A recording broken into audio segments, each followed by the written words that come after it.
are some of the key metrics that get you excited or nervous for a deal? What is kind of there to make you say yes if someone kind of throws you a deal? What's the story? What's the narrative? Are you a numbers guy? Are you a story guy? Are you a vintage person, or are you pretty agnostic? Let us know what gets you to say yes to something, or kind of gets your juices flowing. Good question. Yeah. So I would say story. We always start with story, and then we get into vintage and history of the property. Who's had that property? What's it look like financially? What's it look like physically? Um, those are the first questions that go through my mind. But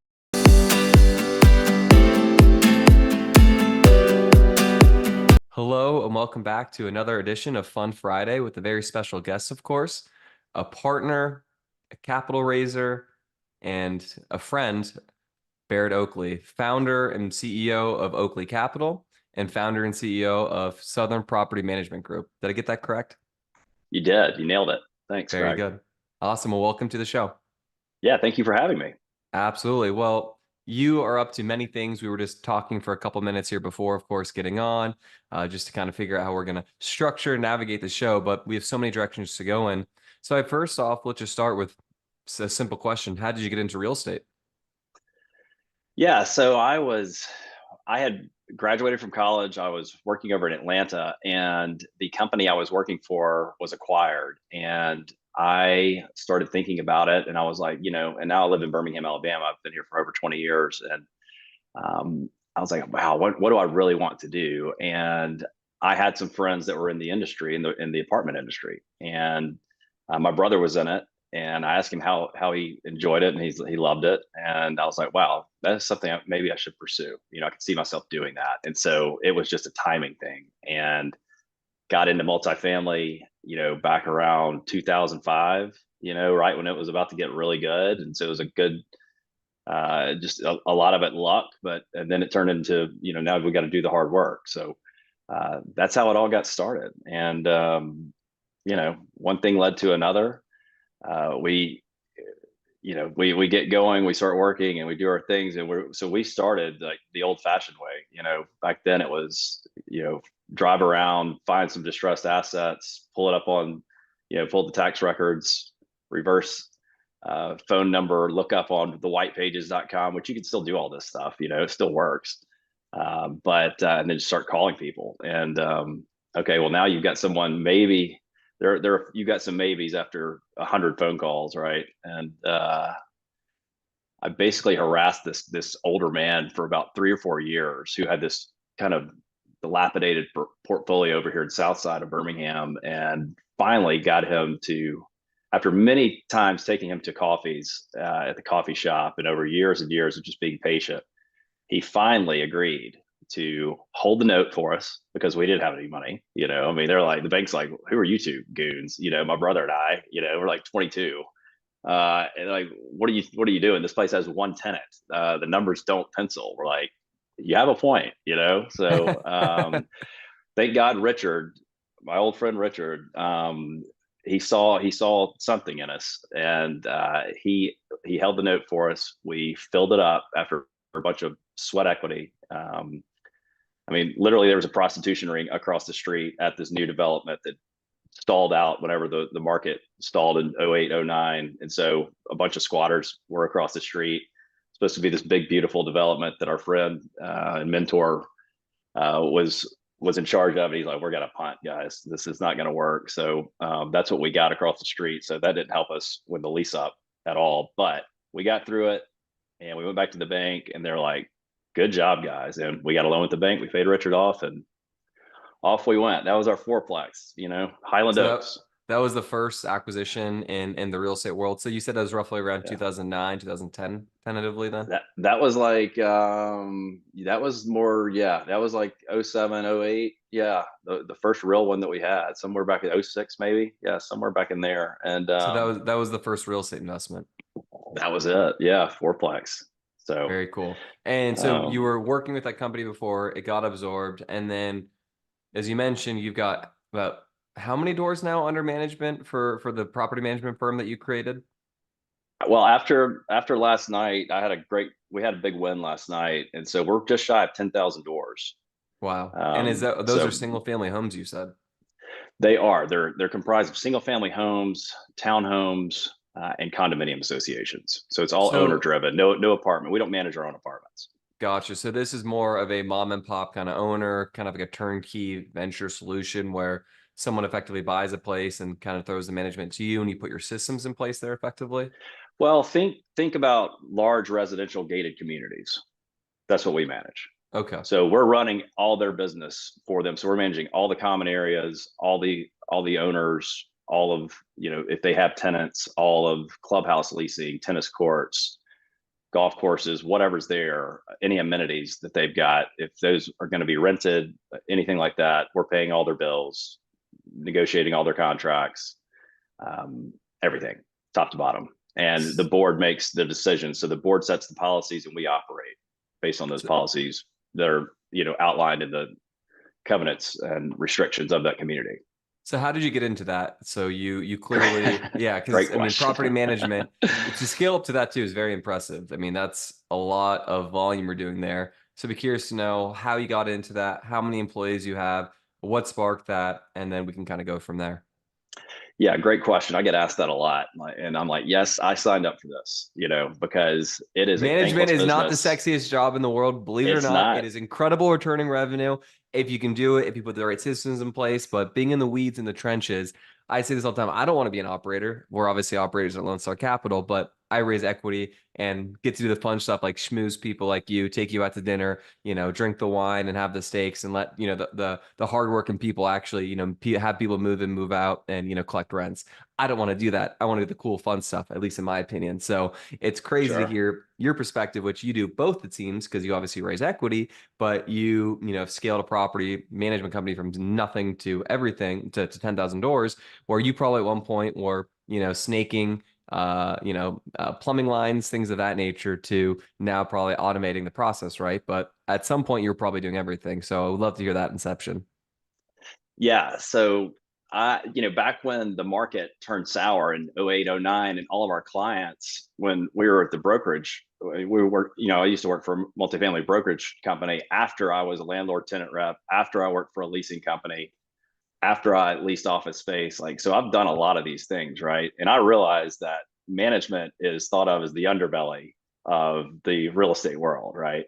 But I bought an investment here in Birmingham. My dad had one next door. This is a condominium association. My cousin lived there, and our management team was terrible. I was like, why is it taking so long to get someone on the phone, someone to come over here? We've got a gutter that's hanging off. This place just got built, 4 months ago. We already have issues. What's going on? We had a board meeting. I walk in there that night, not running at all, but I left that night, elected the board president. And I'm like, why are you electing me, guys? I have no experience. They're like, well, you always have the answers. And off we went. I say, well, I'll do it for half of what they're charging us. I'll hire a CPA because I don't want to handle the money. And I've got a full-time job at this time, managing 1.5 million square feet of office, up an office portfolio in Birmingham and Oklahoma City, and throughout the Birmingham metro for these guys out of South Florida. And so I just did it in my spare time. And then the property next door, they started asking, because they were developed about the same time. They started asking, well, why is this place looking so good and our place looks kind of crummy? The grass is greener over here. Everything just kind of looks neat and tidy. Right. Well, some guy named Barrett owns the unit in the middle and he's managing the property. Well, can we talk to Barrett? And this is like people walking their dogs out on the sidewalk one day. Like, sure. So somebody came to me and they're like, would you be interested in talking to this place next door? They want to kind of bolt on to us in a way and have you manage potentially. And so I talked to them. We started doing it. Again, you're talking about a 6 unit and a 5 unit, nothing major, right? They just do that in your sleep, arm behind your back, whatever. You can still beat this other management company in a ring all day long. And that kind of snowballed into being at a charity event one night. And a lady comes up to me and she goes, hey, I hear you manage condominium associations. I'm like, well, not really. I've got this other, like my major job that I do. And she said, well, could you help us? We've got 40 units. and we're in dire need, and the same management company was managing them. Okay, sure, I'll think about it. And we go back and forth, we end up doing it, and then we get the one across the street. So it's the same thing. And I started to realize the light came on. It's like, there's probably a business here, because I'm not saying this is true for all management companies, so I don't want to stereotype, but if you just hired the right people and had a really strong team of people who were sharp, cared, and had the team approach, you could probably do this and run circles around the competition. And here we go, right? So it was very organic with the growth, and I quit the other job and I was like, I'm doing this full time. So uh, that that's how we started Southern Property Management Group. And the great thing about Southern Property Management Group is it actually has worked, and it's allowed me to invest a lot of money into multifamily, value add deals, and build to rent communities over time. And so, and we've got an awesome team, and I love the people that work with us. Well, you know So what the light bulb is going off of my head is because you obviously, as you mentioned, to start, you own that unit there or that piece of real estate. Then you started managing, and then the property is around you. And then the person across the street from you calls, okay, well, if that doesn't look as nice as mine, that inherently affects the value of my property. So selfishly, well, why wouldn't I want to manage these all very well, create a better community to uplift appreciation and have some control there? So you can completely kind of control the neighborhood quality control in that regard when you do in fact have your fingerprint there. So it's definitely a selfish interest can sometimes have everyone's best interests all aligned together, which is definitely being accomplished here. So you start scaling up here. You go from kind of doing this as a spare kind of almost hobby to a full-time thing organically, as you mentioned. At what point does a property management company become profitable, scalable? At what door count does that start to really start becoming ROI positive? And then at what point, do you think you need to start hiring on more people to assist and automate the process? good question. We were starting with just such small communities that it was just like, again, it was like, hey, let's throw a lifeline to the place that I, had vested interest, right? My dad, my cousin as well. So it was like, let's just get this squared away first of all. And so started with that. And then we started getting all these little communities around there. And I think we probably got to 50, 60 doors where I said, okay, I need someone to do this. Like I need an assistant, and put an ad on a line. Of all things, Craigslist is where I found a lady who worked for me for 10 plus years, who was an absolute stud. She'd been in the management and development business for over, 25 years at that time. And she just was amazing. And so she helped me build the company. And so off we went. She started as part-time. I worked from home. I worked from home when work from home was not even a work from home. Like it wasn't even, mentioned. It was like, oh, you go to the office and do all this. Pre-COVID, I'm yeah. like, we've got to, yeah, like we're going to run this thing lean and reinvest in the company, and not, pay an office lease. So that's what we did. And so we invested in our people. So I kept giving her raises and bonuses. Then we brought another person on as we grew, and it just started going. I mean, and I think where it really took off is where we met some developers who, are just building new communities, and you're just kind of there from the very beginning. And so, as we say, like you're just kind of catching the car right when it comes off the assembly line, but you help build it. So you help them, you set them up for success with their governing documents and things that, because everybody's got blind spots in life, right? And you learn over time, I can help you and you can help me find those blind spots, if we trust each other. So, yeah, that's how we kind of got to where it was scaling. We started adding more people on. Now we have, to answer your question in a very long-winded way, is we've got over 10 full-time people, and we deploy some really great technology to automate a lot of processes for us. We've also got, we worked with 190 third-party vendors last year. We have 2 maintenance teams of 10 men plus that are highly skilled, that I hired once they kind of proved themselves to me as just being a third-party vendor that was just always dependable. We brought them on as our maintenance team. So that way we don't have to worry about third-party people not showing up on time, smoking at the property, cussing around children. whatever, and they're punctual and they stand by their work and they do great work, or I wouldn't have hired them to begin with. So Awesome.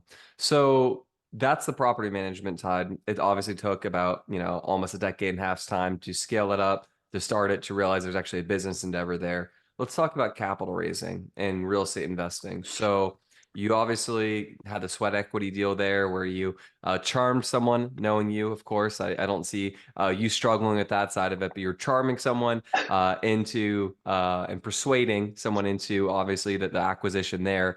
But when did real estate capital raising kind of become a also kind of part of your business and something that you do? Because you obviously raise a lot of equity. You're in multiple asset classes you alluded to. So just starting it in the inception there, was that also an organic thing where you kind of had the inherent interest to want to invest yourself, and you kind of like, hey, a country club raise where, are you guys interested in this as well? So what was that kind of origin and inception story? so that really started, you know, percolating in my mind, I'd say, 5, 6 years ago, really seriously, because I was investing my own money. I saw it was working. And then it's like you turn into this evangelist almost. It's like, and my grandmother said, I always thought you'd be a preacher growing up. I'm like, no, this is about as close as it's going to get, Grandma. I love you. But,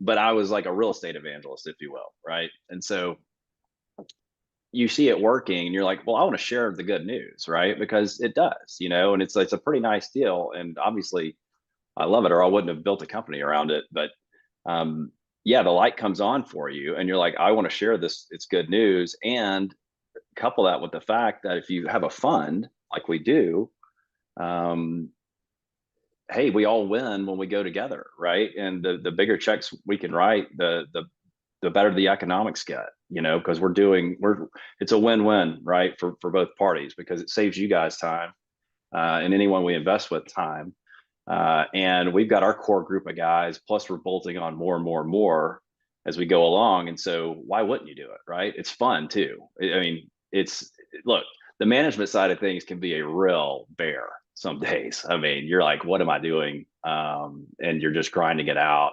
Capital raising, it can also be like that sometimes, but as you alluded to, there's a lot more fun things to do, once you get the work done, outside of the office, so to speak. You can go play golf. We can go, to dinners, celebrate the wins. That's a lot of fun, right? And so, for all those things, and many more, is how we formed Oakley Capital and why we did it. I have to imagine the synergistic relationship as well between having a property management company, seeing the pitfalls of that, realizing the incredible emphasis and importance that property management and operations to a deal has is beyond crucial.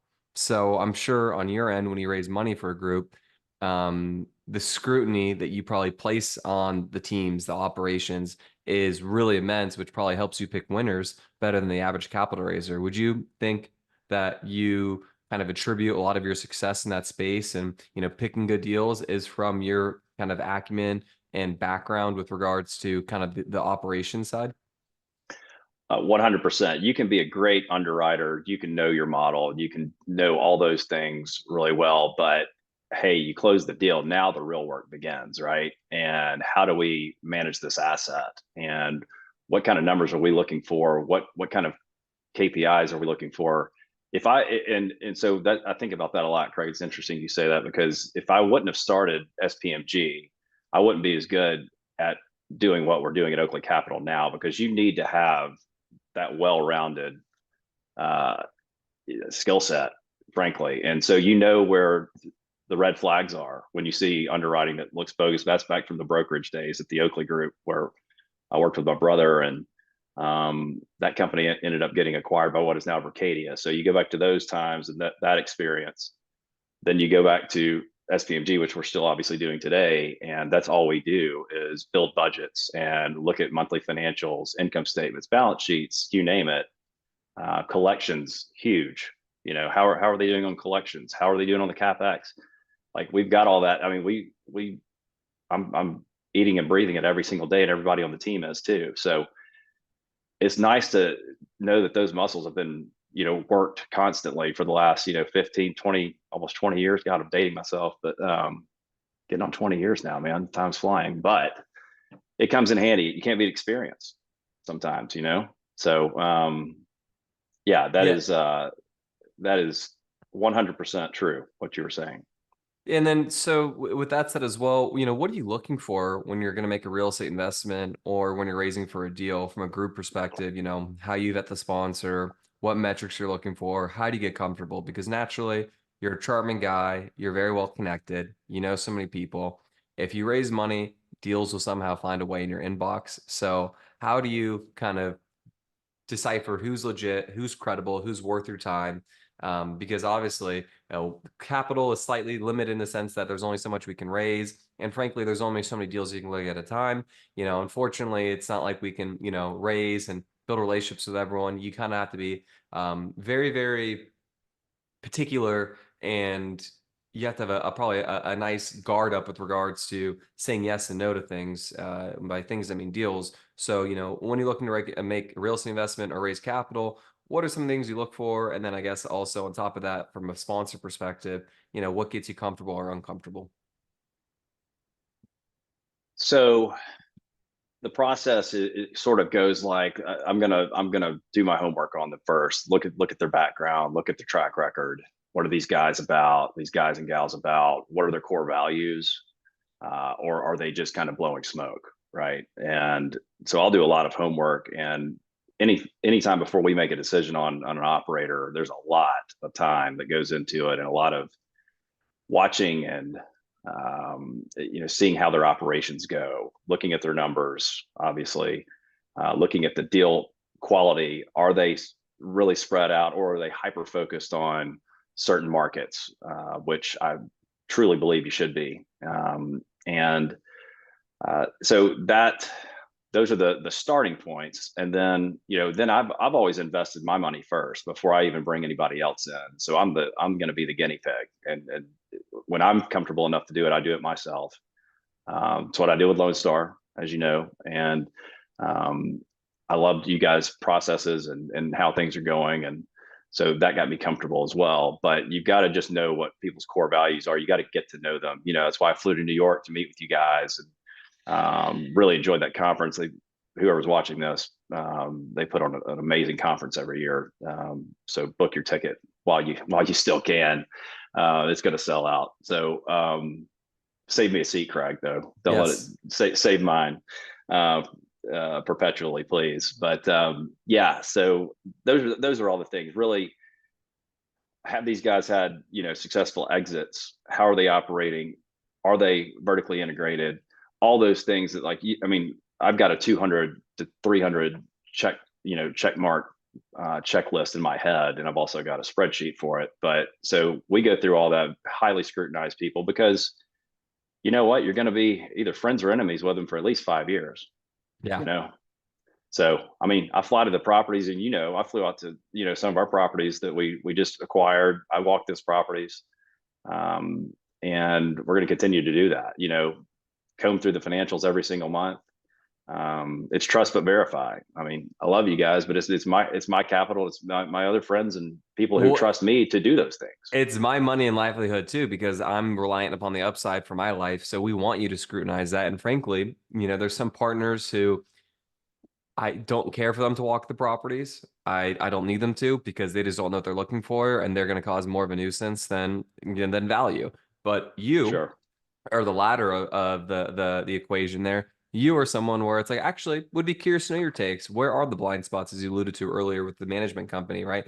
Where are the pitfalls? Where could this go wrong? And I guess, do you work with anyone who's not vertically integrated from a sponsor perspective, or is that one of the pillars that you need to see is vertical integrations, or do you have to get really comfortable with the third party management? I do not work with anyone with Oakley Capital that is not vertically integrated. I think it's a risk. Okay. We have our own apartments that are not syndications, where we do work with some third parties, but we have long-standing relationships with them dating back to when we were brokers. So we know them. They're here in town. They've been in business for over 50 years. They're strong, and they've got great construction crews. They've got great people to perform the capex. They can go in and execute a business plan at a high level. So we're okay in that sense. But that is the only exception, and that's just my own money and not anyone else's. So I Yeah. truly believe that, and again, dating back, going back to the management experience, I know what these managers do. They just stack on new properties, new properties, new properties on these managers trying to make more money, and they're spread so thin that they can't even get to the maintenance. Well, I was going to You know, actually mention that as well. I kind of feel, and this is something a pitch that I truly make myself, and this obviously, of course, is not subject to your property management team, but it feels like property management is a slight race to the bottom in the sense that they do just enough to not get fired, but just enough where they can stay there, collect the fee, and then add to their portfolio. And then if you get on their case, they'll do enough, and then they'll be left alone, and then cycle, repeats, so on and so forth. So would you say that's a pretty accurate description with every other management company for the most part, with the exception of yours, of course? yes, of course, not with us, but that is the trend, and that is what we see. And sad but true. But that is why we tell our clients, and so I understand that, right? And I'm like, look, I own a bunch of property. A lot of people can't say that. When I go pitch for SPMG, it's like, look, I'm a real estate guy, and I'm like, some of these other people that you're talking with, they may or may not know things about roofs. They may not know things about plumbing, and they might not do HVAC, and have all these vendors that work for them that give them really great feedback on top of what I've experienced over the years by doing all that stuff.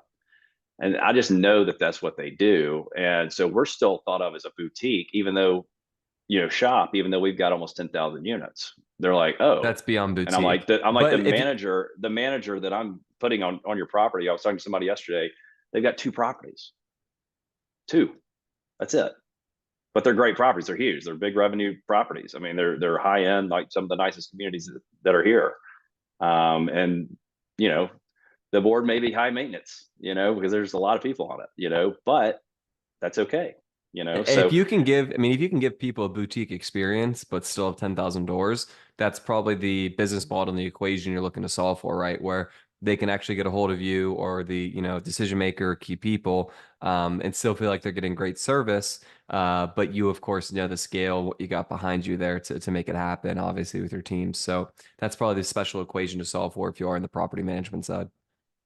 yeah, very true, very Yeah. true. Easier said than done. It's a battle every day to do it, but Yeah. yeah, So we do okay at it. what type of deals do you typically raise for? I think you mentioned obviously we're multifamily, but would love to explore the other kind of routes that you bring capital and equity to and that you invest in personally. Yeah, yeah, mostly multifamily, as you said. I'd say 70% of that, 75% has always been value add. Here lately, we're seeing some opportunities that we haven't seen in quite a while, where you don't have to go in and execute some radical business plan. And you know what Sounds I'm like talking you're about. foreshadowing on it's something that we may or not be working on here coming up. Yeah, I mean, maybe. Yeah. And then we've done some build for rent community. We've got a lot of build for rent communities that we've invested in, me personally. And we even did some mobile home communities in Tennessee not long ago, which we've exited and did very well on. So that's it's like, hey, I mean, we've got a pretty rifle approach instead of a shotgun approach. It's like, let's just get hyper focused on what we know and stick with that and really dive in. Yeah. So multifamily all the way, we love it. It's funny you should say that because you clearly with your, acumen of being able to see homes, see, built to rent communities, multifamily communities. It makes sense for you to invest there. Similarly for myself, obviously I have the insights and the insider knowledge, frankly, with Lone Star Capital. So naturally I'm going to invest heavily there. But similarly, I know single family homes like the back of my hand, having sold over Mhm. 100 of them and toured thousands of homes. I know the ins and outs of a house, what, trouble falls may be, where to, basically park your equity into a good property, where to put your money if you want to improve it, so on and so forth. So I think it's so key and crucial to have that and that experience there and to invest in what you know, because then you truly get insider like returns. With that said, what are some of the key metrics that get you excited or nervous for a deal? What is kind of there to make you say yes if someone kind of throws you a deal? What's the story? What's the narrative? Are you a numbers guy? Are you a story guy? Are you a vintage person or are you pretty agnostic? Let us know what gets you to say yes to something or kind of gets your juices flowing. Good question. Yeah. So I would say story. We always start with story, and then we get into vintage and history of the property. Who's had that property? What's it look like financially? What's it look like physically? Um, those are the first questions that go through my mind because look, I mean, you've been doing this a long time. I mean, the returns are all, I mean, if somebody's got something out there and they're promising this crazy IRR that's unrealistic, you're like, and Run. then these Yeah. these rent bumps that are going up 5% every year, you're like, no, absolutely not, not even 3%, not even 2% sometimes. It's like, okay, let's get real here. So we'll stress test it. I expect the operator to stress test it as well. So I'll stress test their stress test, and then I'll put a little extra on it just in case. And then yeah, and I'm all about some later vintage these days. Nothing wrong with 70s, 80s, 90s, even. I've got a lot of that in my portfolio, and but if sometimes that stuff can limit you. You kind of get to where you can't really push those rents, and you can't really keep improving something that's just old, and you're just like, this is it. This Y- place is y- kind of peaked. Well, and You and know. I always want to exercise caution to people, and I think the canary in the coal mine on this one was certainly experienced in 2021 and 2022, and you're going to laugh at this, but if someone bought a place for 19 million, call it in 2018, and they're selling it for 35 or 40 in like 2021, 2022, and then they're also a sponsor looking to make a 15 to 23 IRR, which is what a lot of people kind of typically come in for, which 23 to me is a little high. That sounds like a project level if it's a good deal and that's even ambitious. But how Yeah. are you going to take, the deal that went from 19 million to 35 million and then go from 35 million to basically like 45 to 50 in that period of time? 19 to 50 million dollars in a condensed period of time means you're going to have to push rents on what's been pushed. That's not realistic. You can't put lipstick on lipstick on lipstick thinking you're going to over improve a property. Moreover, there's only just a natural barrier to what a tenant can pay. So, Right. something I really think about is how many times has that property been turned over in that period of time? And I'm so happy you just mentioned that because there's only so much you can do. Now, if you're buying a place that is 70s, 60s, or 80s, or whatever it may be, that last traded in, call it, in the OOs or maybe late 90s, perfect. There's probably a lot of meat Mm-hmm. on the bone there. It could be a mom and pop operator. It could be some institutional group that just, hey, their basis, they made a bunch of money on it. They can kind of let go of it. Maybe they're going to be less particular on getting the highest price. They just want certainty of closing, and maybe they're looking to retire and put their money somewhere else. That's the story that I like. But when I see a property's been flipped, okay, massive red flag. You're the sucker who's buying this, and you're the sucker that the bank's gonna, take the property from, or you're gonna be the suckers that get capital called or in a zombie property or in something where you aren't gonna push any value there because there's no value to be created. You're basically the end buyer there, and you better get it for a good basis and at a handsome enough cap rate because you're probably not gonna push yield on cost much more That is exactly right. It's sort of like musical chairs. You do not want to be the last guy, when the standing music up there. ends. Yeah. You have no chair to sit in, and you've just caught a falling knife. Yeah. So that's never good. You described a bunch of great scenarios to look for, Yeah. ideally in the story. We You kind of hope to start buy with that. those. Yeah. Now we want to buy Yeah. the properties, frankly, that are, bridge maturities coming up, or if they've got a floater and they can't make their debt coverage payment or whatever it may be. And we're kind of here licking our lips thinking, okay, we'll buy it probably between, the price that the first seller bought it for and the second one, maybe somewhere here where, we can't push it too much, but if we just buy it here and sell it for roughly around here, well, then we'll collect the spread, obviously. So that's kind of what we're looking for. And I don't think we've discussed that premise on this Fun Friday show yet. So I'm so grateful that we've kind of organically kind of went there because that is something to look for. And just generally speaking, it's like, hey, if you bought a flip, how do you think you're going to flip a flip from a home perspective? It doesn't make sense. Right. So why Right. are you not applying that same logic and rationale to a multifamily thing? And I think we're so conditioned and trained to this quick money culture that we'd seen with cryptocurrency kind of from 2019, 2018 to 2022, where we saw a wild bull market and wild inflation and money printing where money is really hot, quick, and easy to come by. And now I think everyone's sobering up and not drunk on interest rates anymore, where we're really in the nitty-gritty days where someone like yourself can actually apply, rational logic and reason with regards to an opportunity where we can find value to be created there, but not a situation where we're buying the third flip and, taking a property from X to, an outrageous number. It just doesn't logically add up. Right. So true. So, yeah. So, how it's totally switching gears now, segueing. You were nicely the guinea pig to our back office preferred partner, Tribevest, which, if you're working with Lone Star Capital, we recommend Tribevest because there's a very nominal drag on the fund to fund program. However, we invite you to use whoever you want. I just always like to preface that we don't want to pigeonhole anyone's doing anything. It's just we do truly recommend the great people with Travis, Seth, and Brandon over there at Tribevest. But you nicely were the guinea pig there. I think you actually fortunately got to meet them as well in person, which likely knowing you made you feel more comfortable with going that route for Beckley Highland and Meritage, the Houston 3 property portfolio, which we mutually closed together on back on National 1031 Exchange Day. Other people call it Halloween. We call it the National 1031 Exchange Day at Lone Star Capital. But you were the guinea pig there. And I would just love for you to have a testimonial here as to your experience with them, the process, and just overall how it's going since inception there. And it sounds like you must have liked it enough because you're re-upping with them on a new project we're doing here together, which will be coming out maybe in a month or half a month's time or so. Yeah, they were number one. They're great people, right?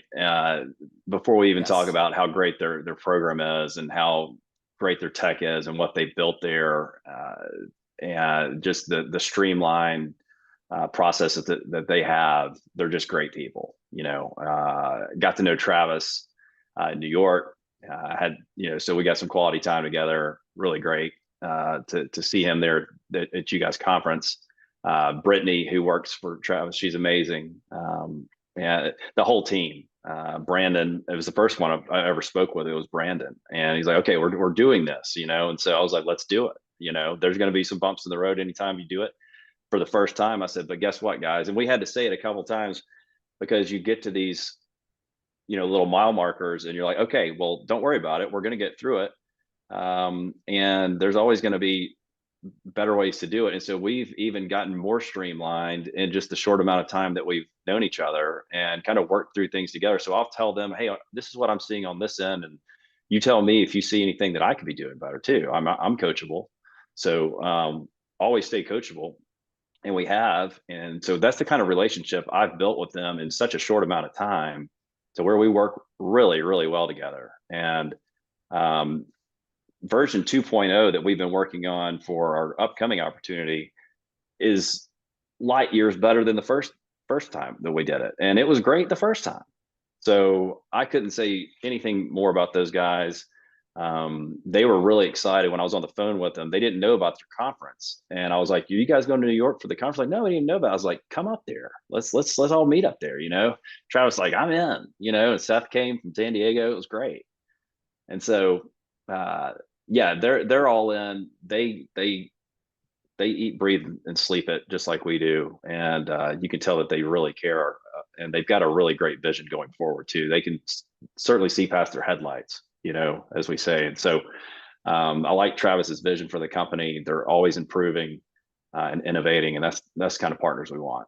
Yeah, and the thing I think about Lone Star Capital, it makes me so proud to work at this firm is I came in at a point where it was functioning, it was a machine, it was well oiled. But even in my experiences being here so far, we're all looking to get better. Everyone's ideas are heard and listened to from partners or mine. And now any little improvement that we do will just be incremental. It'll be a little tweak because it's not like we need to totally reinvent the wheel here, but it's just perfecting the wheel. It's getting a little bit smoother. It's getting a little bit better. It's really truly trying to get 1% better each day. And for the Yeah. little things, but the incremental tweaks do make the process better. So just so people don't hear it from my voice only and they can take it from someone who's done it themselves actually, what is the process? Does it truly take 5 days to get the bank account set up and to get everything associated set up with the fund, with the blue sky filings? Can you kind of walk us through what that whole process looks like once more, just so those who maybe have not caught the episodes. And I invite you to look back at the content bank. I did an episode with Dasha, who does the onboarding, with Travis for the first episode of Fun Friday, and then a joint episode with Dasha as well as Brandon with Tribevest with regards to the process there to kind of walk people through it. But do you mind just kind of sharing what that step by step is, just so people know from someone outside of Lone Star and outside of Tribevest, but a mutual third party for a testimonial live here, what they can expect if they do partner with Tribevest? Sure. Yeah. So yes, they will take it. I mean, the difference between what I was having to do before I knew Tribevest, which we have all these things in place. You've got attorneys, you got people, you can file all these things, you can do all these things, all the things that they do, but it's a one-stop turnkey shop to do all of that stuff that takes a lot of time. That you don't want to And do. it's, you don't want to do, stick to what you know, stay in your lane, just start. And for me, it's like, go raise the equity and like, let's use Tribevest to their abilities, because they're great at collecting everyone's signatures, getting all the docs out, filing, like you said, everything that needs to be filed, setting up your wallet, setting up the bank accounts, all those things. And that takes forever. It's just all of that admin back office stuff that really is so nice about partnering with Tribevest, and they just do all that for you. It is so streamlined. It's just a great experience, and it saved a ton of time. And they have a very fair, price for doing all that. And so, and again, it's the people. It gets back to the people. To me, it's always the people that make everything in life. And if they weren't great people and they were, a bunch of jerks, then I wouldn't want to work with them. Um, so they're great folks, and I couldn't say anything better about them. Well, you're putting your money where your mouth is and are truly, mean what you say and say what you mean, because you were the guinea pig, as I mentioned, and now you are re-upping with them as well. So that is a testimonial with actions as well as words. So thank you so much for piloting that and then being kind enough to re-up it and to speak here on the show and give them some praise. With that said, moving on to kind of the back part of the show here, I'd like to ask people just kind of their pulse on the market. But with that said, what assets do you think will struggle the most here coming up? It's likely we're heading into a recession. I mean, I don't care if they haven't announced it yet, but everyone's feeling, their dollar going less far and kind of a pinch here going on. You know this better than anyone else. Operations are about to be struggling throughout, properties and whatnot. That happens here. That is the lesson. We'll get into your hot take, which kind of goes into that segment there as well. But there's certainly going to be, worse collections are coming up. But what assets do you think will struggle the most? Obviously, office is an issue, but do you have anything else outside of office, or did I just take the answer from you? No, I mean, yeah, I think the obvious answer is office. We've all read the headlines. I mean, who doesn't read the Wall Street Journal? I mean, you can find a negative office headline just about every day, and I think it's unfortunately getting worse in a lot of the larger markets. Some of these tertiary markets are holding on, but it just really depends on that market. But I'll tell you, and maybe it's not asset class. I think it's more. I think the root of the problem is these guys or gals got in and they got the wrong debt on a lot of these deals. And so if they got too aggressive, they didn't have fixed rate debt, they had floating, or they had construction debt, something like that. And now things have stalled and they can't get the rents they were hoping to achieve. And they had this wild, aggressive business plan, and they weren't conservative. They didn't stress test, and they were just trying to ride that wave that we had, frankly, for about 5 years. I mean, I look back to like 17, 18, and you could do no wrong, right? And it's like, you could be very green when it came to all of this and still survive and still pump out a 15 IRR for your investors, even if you were just like not even present, in a lot of ways. And so those are going to be the ones that are going to struggle. I am my heart and soul is in multifamily, and for multifamily, for me, it's just that's if their debt profile was wrong on a couple of these deals, they've got to unload it. But that's what makes a market, and that's where been able to take a deal or two from guys that have a big portfolio and they've got to shed one that they got a little too aggressive on, and that's okay. They're still going to be okay in most cases, right? I mean, they're big Right. operators. And the deals we're buying, that wasn't their first one, in a lot of cases, right? And so they're going to be okay. We'll all be okay, but big lesson there, Yeah. for Well, sure. on the flip side of that coin, what assets do you think will do best coming up? Yeah, I think you mentioned build to rent is what you're in. Mobile homes is what you're in. That's obviously mobile homes, and workforce housing is epitomizes recession resistant, right? Because hey, last I checked, people like that do blue collar jobs. A lot of tech workers got laid off, right? Naturally, everyone's struggling a bit. Unemployment will kind of spike here, but it doesn't seem like unemployment spiking too high in kind of the more blue collar workforce like jobs, right? So, I mean, that said, what do you think will do best coming up? Do you think it's kind of exactly where you're positioned currently, or is there anything else that we haven't mentioned that you think will also achieve good results despite the market environment? I'm a big believer in workforce housing. If you take care of them, they're going to take care of you. If you're a great manager, it shows, and you'll have sticky tenants, and they'll stay there with you. And if you've done all your homework, again, this is all going back to on the front end. Did you do enough due diligence? Did you really inspect how many times that property's been sold in the last 12, 15, 20 years? Um, what are these operators like? What is their track record? What do their other properties look like? Did you look that up? Did you go drive by those other properties to see? Or do they just throw a bunch of lipstick on this one because they are going to list it in 3 months, right? And pump all their operational people there to really make it look great for you whenever you start doing your inspections and walkthroughs.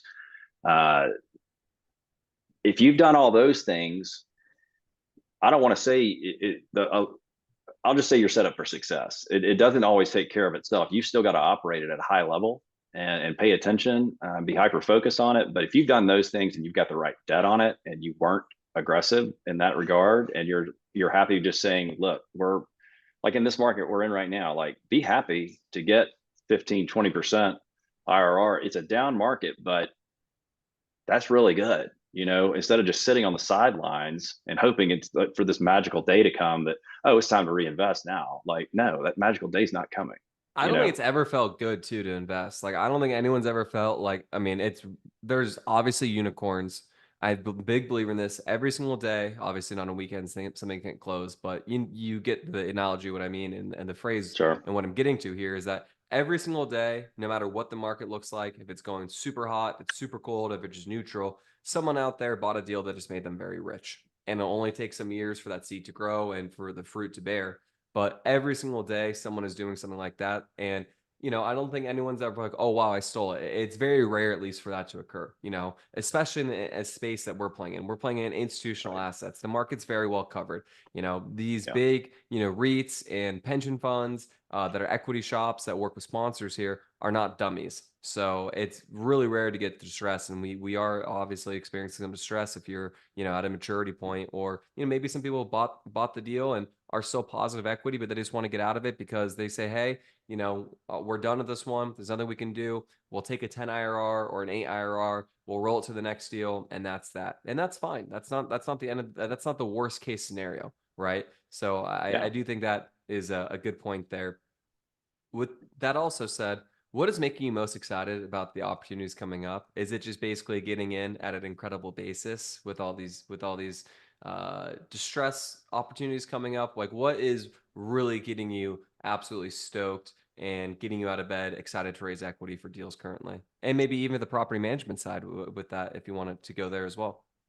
Yeah.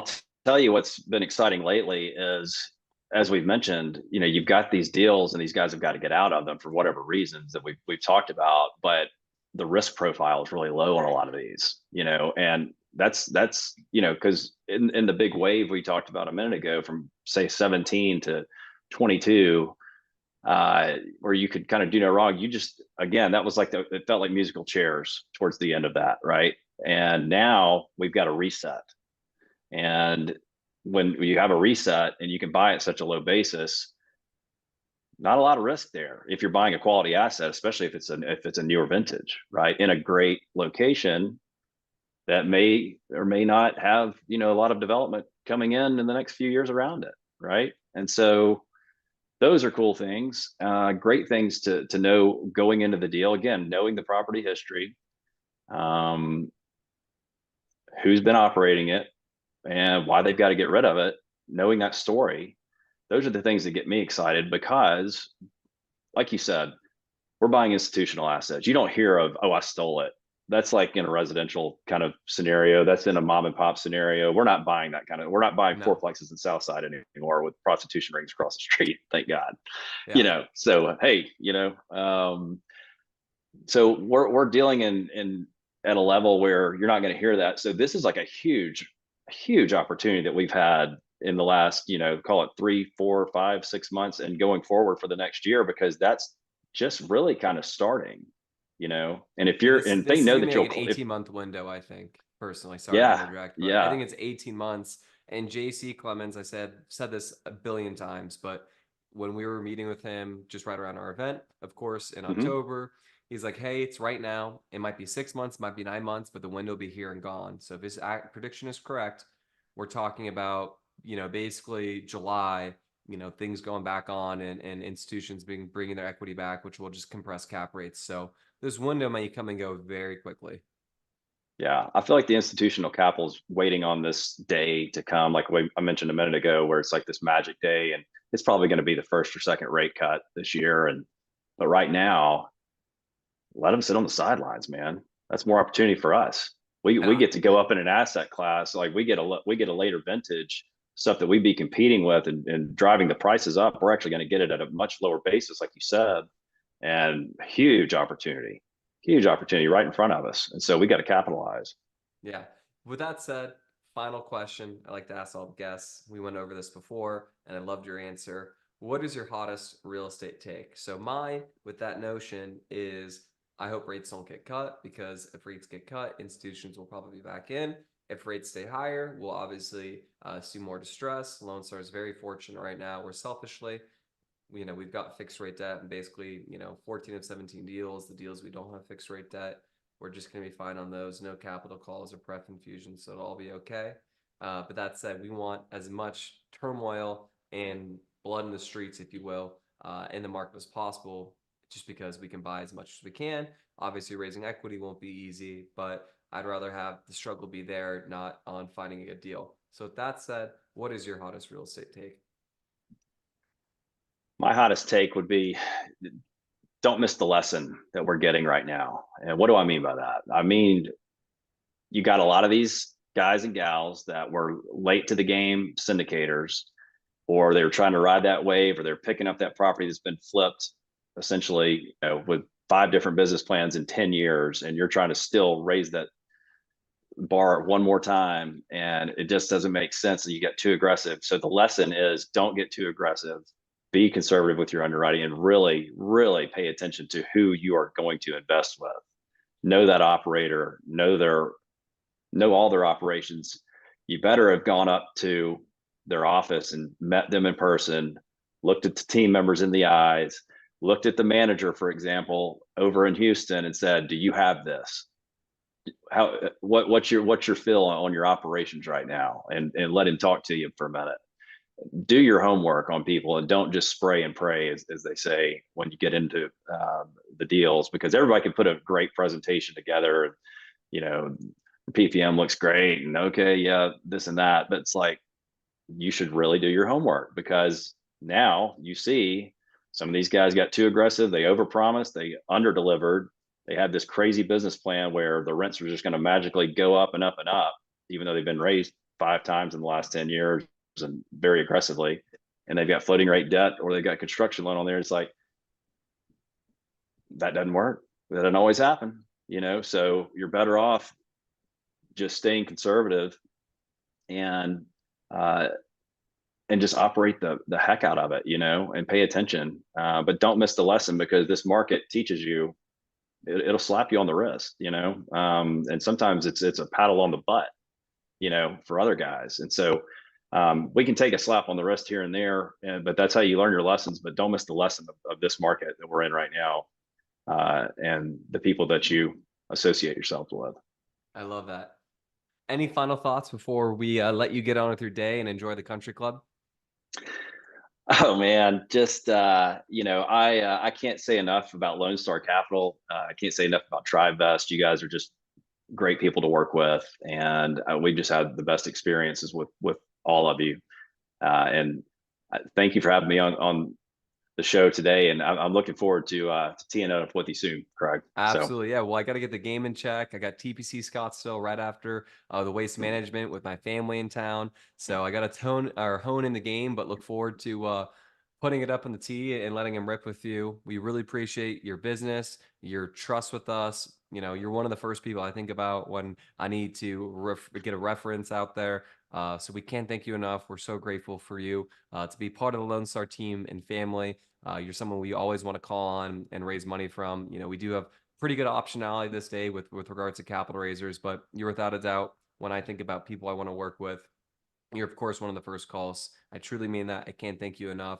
Thank you so much for coming on Fun Friday, and we will see you guys next week.